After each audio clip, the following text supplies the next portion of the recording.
அப்போ வயிற்றில் இருக்கும் போதே கடவுளால் ஆசீர்வதிக்க முடியும். ஆசீர்வதிச்சாரா இல்லையா? யார் ஆசீர்வதிச்சாரு? வயிற்றில் இருக்கும்போதே துள்ளியது யாரு? திருமுழுக்கு யோவான் துள்ளுறாரா?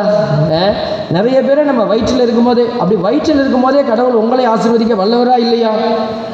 வல்லவரா இல்லையா? ஆமாம், வல்லவராக இருக்கும்போது அவர் நம்ம பெற்றோருடைய நம்பிக்கையை வைத்து நம்மை ஆசீர்வதித்தார். குழந்தையாக இருக்கும்போதே நம்மை பேர் சொல்லி தெரிந்தெடுத்துட்டார்.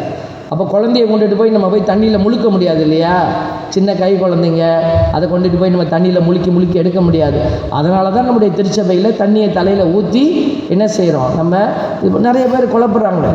ஒருத்தர் எனக்கு ஃபோன் பண்ணி கேட்குறார், ஃபாதர் எங்கள் மனைவி வேறு ஒரு சபையிலேருந்து கல்யாணம் பண்ணிட்டு வந்தோம் ஃபாதர், ஆனால் கத்தோலிக்க இதில் தான் இருக்கிறாங்க, ஆனால் இப்போ அவங்க கொஞ்சம் குழம்பி போய் என்னையும் கொஞ்சம் குழப்புறாங்க ஃபாதர்.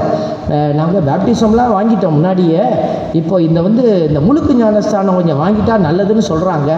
ஏன் சும்மா விடுவானே, அதையும் வாங்கி வச்சுக்கலாமே.